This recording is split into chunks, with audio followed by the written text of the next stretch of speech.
अस्सलाम वालेकुम व्यूअर्स, उम्मीद करती हूँ आप सब खैर आफियत से होंगे।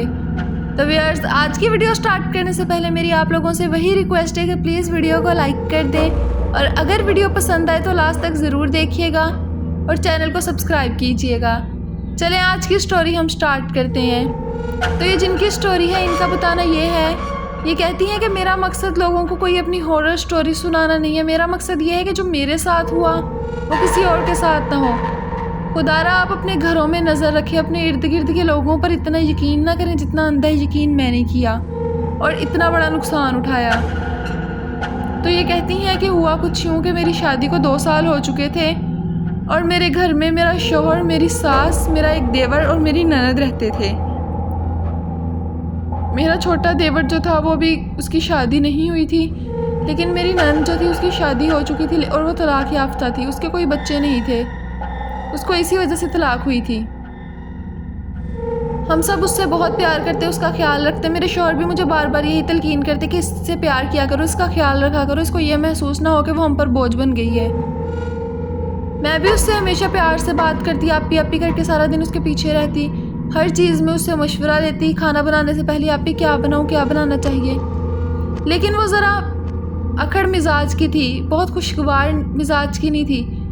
उसे किसी से बात करना बहुत ज़्यादा पसंद नहीं था, वो इतनी खुश अखलाक नहीं थी। खाना बनाना तो भी अक्सर उसने सही जवाब दे देना, अक्सर उसने बहुत रूड मुझसे बिहेव करना। मैंने चुप कर जाना, सोचना कि इसके साथ जो हुआ ये परेशान होगी। ऐसे ही दिन गुजरते गए, उसके लिए मज़ीद आगे रिश्ते देखना शुरू कर दिए। लेकिन उसको घर रहते रहते मुझसे मसला होना शुरू हो गया था कि मैं इस घर में क्यों हूँ। दरअसल ये बात तो मुझे पहले भी मालूम थी कि जो मेरी कज़न है ये मेरी शादी से खुश नहीं थी। मेरी शादी मेरी चची के घर हुई थी और मेरी सास अल्हम्दुलिल्लाह बहुत अच्छी औरत थी। मेरी वालदा मुझे हमेशा ये बात बताया करती थी कि जब जॉइंट फैमिली सिस्टम में रहते थे तो चची के साथ वालदा के बहुत अच्छे ताल्लुकात थे और मुझे हमेशा मामा यही कहा करती थी कि वो इतनी अच्छी औरत है कि इतनी अच्छी औरत ना मेरे मायके में है ना ससुराल में। तुम्हारी सास से अच्छी औरत मैंने अपनी ज़िंदगी में नहीं देखी, वो बहुत खुश अखलाक है, तुम तो उस घर पे राज करोगी। और वाकई ही ऐसा था।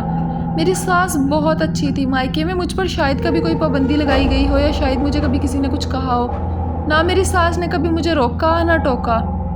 इतना मेरी सास से प्यार था कि मेरा शौहर मुझे कुछ कहते तो मैं भागकर अपनी सास के पास जाती और उन्हें बताती और वो मेरे शौहर को डांटती। कोई बिला वजह की पाबंदी नहीं लगाती थी। अगर कोई बात गलत लगती तो मुझे पास बिठाती, इतना प्यार करती और आराम आराम से समझा देती कि बेटा ये काम ऐसे नहीं ऐसे करते हैं। लेकिन जब से मेरी ननद आई थी मेरे ससुराल का माहौल थोड़ा सा ख़राब होना शुरू हो गया था। वो ऐसे कि मेरी सासू माँ भी परेशान रहती थी कि बेटी को तलाक हो गई है और हर टाइम खामोश रहती थी, ज़्यादा बात नहीं करती थी। अब मेरी ननद को मुझसे भी मसला होना शुरू हो गया था कि ये इस घर में क्यों है, जब मेरी तलाक हुई है तो इसका घर बसा हुआ क्यों है। एक दिन मैं किचन में काम कर रही थी कि मेरी ननद ने आकर मुझसे कहा कि अब तुम भी अपनी पैकिंग करना शुरू कर दो, ज़्यादा देर नहीं है तुम्हारे पास भी। मैं ये बात जानती थी कि वो मेरी शादी से खुश नहीं थी। वो मेरी शादी से पहले ये चाहती थी कि उसके भाई की शादी, उसकी एक अपनी बहुत अच्छी दोस्त थी जिसका इस घर में आना जाना बहुत ज़्यादा था, वो चाहती थी कि उसके भाई की शादी उससे हो। लेकिन चची को मैं हमेशा से पसंद थी, उन्होंने हमेशा से मुझे अपने बेटे के लिए पसंद कर रखा था, तो उन्होंने मेरी शादी कर दी अपने बेटे के साथ। मेरी ननद इतनी खुश नहीं थी, लेकिन मैं नहीं जानती थी कि उसने अपने दिल में कितने बुक्स पाल रखे हैं मुझे लेकर। चंद दिनों में उसने घर में सबके कानों में आहिस्ता आहिस्ता ये बात डालना शुरू कर दी कि शादी को 2 साल हो गए हैं, मेरे पास भी औलाद नहीं है, तो जैसे उससे तलाक हुई ऐसे मुझे भी तलाक देकर फारिग करें और घर में कोई अच्छी सी लड़की लेके आए जो हमें घर में आते ही वारिस दे दे। जब ये बात मेरे शौहर के कानों में पड़ी तो उसने कहा कि तुम अपने मामलात संभालो, मैं अपने घर में अल्हम्दुलिल्लाह बहुत खुश हूँ। जब उसके भाई ने ये बात कही तो उसको इस चीज़ पर मज़ीद गुस्सा, अब मुझे छोटी छोटी बातों पर ताने देने लगी, बात बात पर रोक टोक करने लगी और मेरा जीना दोभर कर दिया उस लड़की ने इस घर में। मुझे समझ नहीं आ रही थी कि अब क्या मामला है। मैं अपने शौहर को बताती तो वो भी कहते कि हर टाइम मुझे उसी की बातें ना बताती रहा करो, लेकिन मैं आपको ना बताऊँ तो मैं कहाँ जाऊँ, मैं किसे बताऊँ। उसने मुझे इस घर में बहुत परेशान कर रखा है। कभी मैं रोटियां बना रही होती तो जानबूझकर साथ पड़े सालन की हंडी पर मेरा हाथ लगाकर मेरा हाथ जला देती। अक्सर इंसान बेध्यानी में होता है, अपना बचाव नहीं कर पाता, ऐसे ही अक्सर मुझे चोटें लग जाया करती उसकी वजह से। वो ऐसे बिहेव करने लगी जैसे जहनी तौर पर पागल हो चुकी हो। लेकिन अगर मैं किसी को बताती तो वो कहती मैंने तो कुछ भी नहीं किया, बस ये मुझ पर इल्ज़ाम लगा रही है, ये कहती है कि मैं घर से जल्दी चली जाऊं। अब मेरी ज़िंदगी मुश्किल होना शुरू हो गई थी। मुझे समझ नहीं आ रहा था कि मैं क्या करूं। मेरी सास अंदर ही अंदर ये सारी बातें जानती थी और यही वजह है कि मेरे शौहर भी अभी तक मुझसे मुकम्मल बदगुमान नहीं हुए थे। मेरी सास उन्हें अक्सर समझाती रहती थी कि मैं जानती हूँ अपनी बच्ची को भी और अपनी बहू को भी। मुझे पता है यकीनन ऐसा कुछ ना कुछ करती होगी, क्योंकि इसके बिहेवियर में चेंजेस मैंने खुद देखे हैं। यही वजह है कि मेरे शौहर भी मुझ पर यकीन करते थे। हुआ कुछ यूँ कि चंद दिनों बाद ही अल्लाह ताला ने हमें खुशखबरी से नवाज दिया।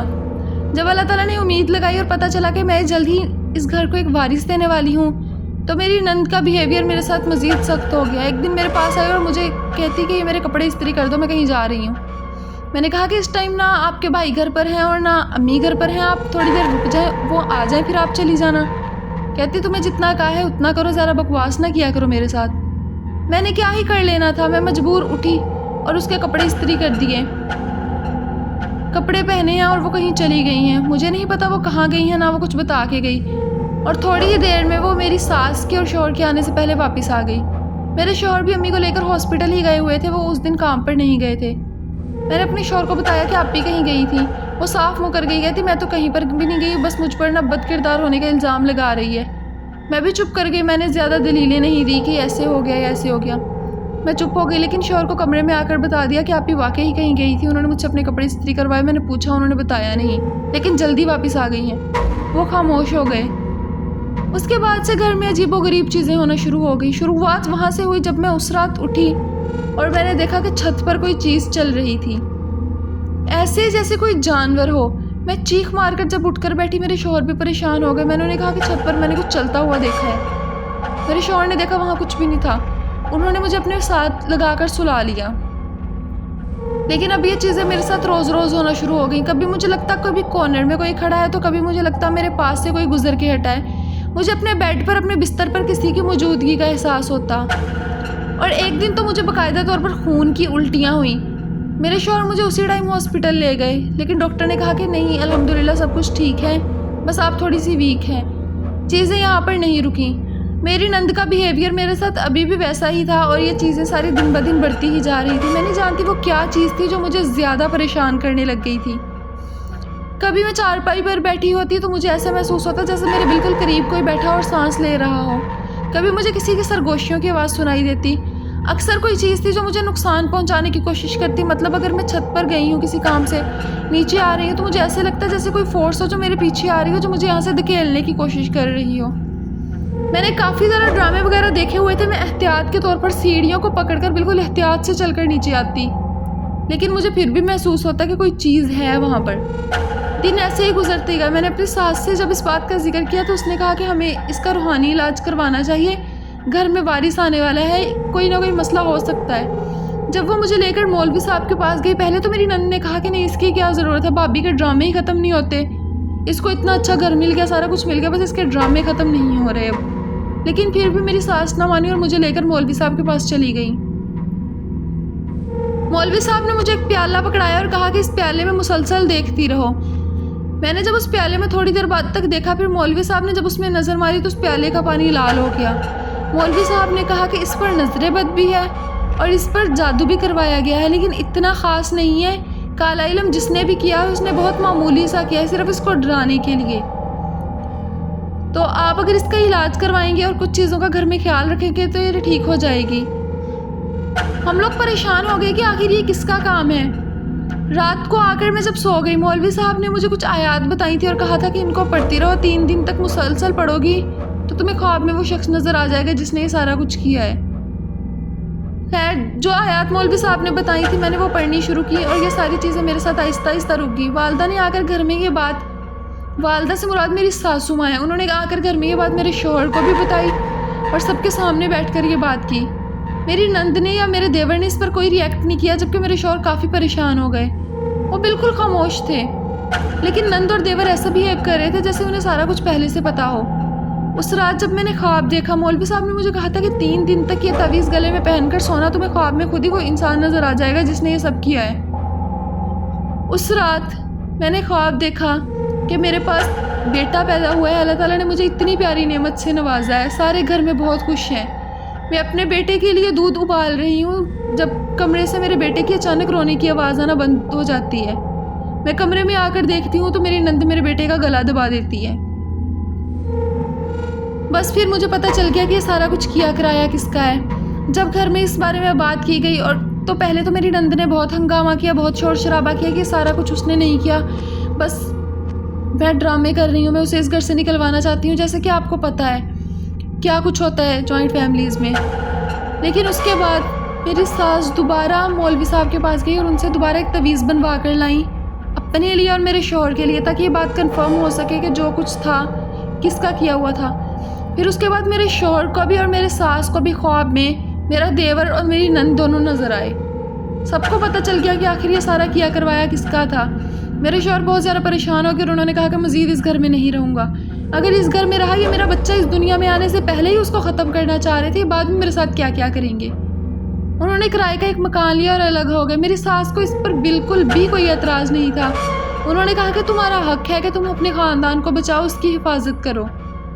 बल्कि उन्होंने कहा कि अगर कभी मेरी ज़रूरत पड़े तो मुझे बुला लेना, मैं आ जाऊंगी। मेरी बेटी की गलती है, मैं तुम लोगों को जाने से बिल्कुल नहीं रोकूंगी। उन्होंने बहुत सी दुआएं दी और उनके पास कुछ पैसे थे, उन्होंने वो भी दे दिए। कहा कि तुम लोगों को कुछ सामान वगैरह लेना पड़ेगा, ज़रूरत पड़ेगी, पैसे भी ले लो।